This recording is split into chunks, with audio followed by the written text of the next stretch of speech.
Good morning. Mike Scott here, the film critic at the Times-Picayune in New Orleans and NOLA.com. Welcome back to the Movie Cave for today's Popcorn Breakfast. Today is Wednesday, December 17th, 2014. And this morning it looks like the dude will be abiding for years to come.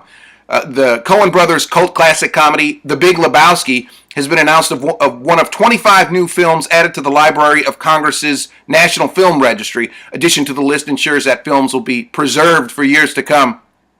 Other films on this year's freshman class include Steven Spielberg's Saving Private Ryan, Matthew Broderick's Ferris Bueller's Day Off, Gene Wilder's Willy Wonka and the Chocolate Factory, Arthur Penn's Little Big Man, Roman Polanski's Rosemary's Baby, John Wayne's Rio Bravo, and Vincent Price's House of Wax. There are others on the list. As usual, it's sort of an eclectic mix, and the addition of these 25 films brings the total number of films on the National Film Registry to 650.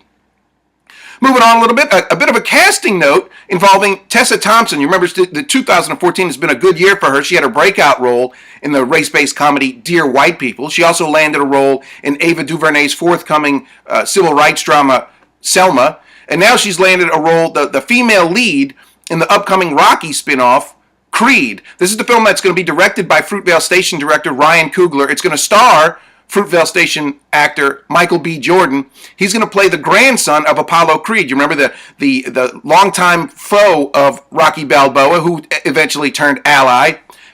Incidentally, Sylvester Stallone will also have a role in this film. He'll be reprising his role as Rocky, and he'll take on the duty of training the young Creed for what they hope will be another boxing franchise. No word yet on when filming is supposed to start, but the movie is being pitched to MGM right now, and so we'll probably be getting more news on this one in the very near future. We'll report back to you as we learn anything new.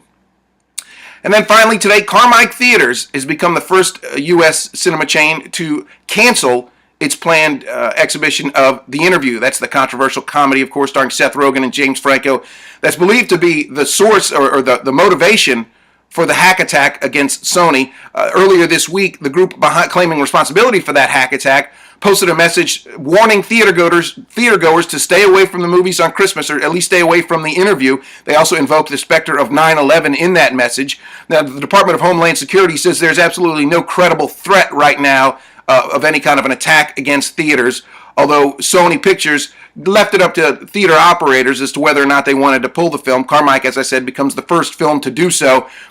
Incidentally, it's worth noting that there are no Carmike theaters operated in the New Orleans and Baton Rouge areas. So as of now, anyway, all the theaters that had planned on showing The Interview are still showing The Interview. Again, we'll update you on that as it changes, if it changes. And that's all the time that I have for this morning.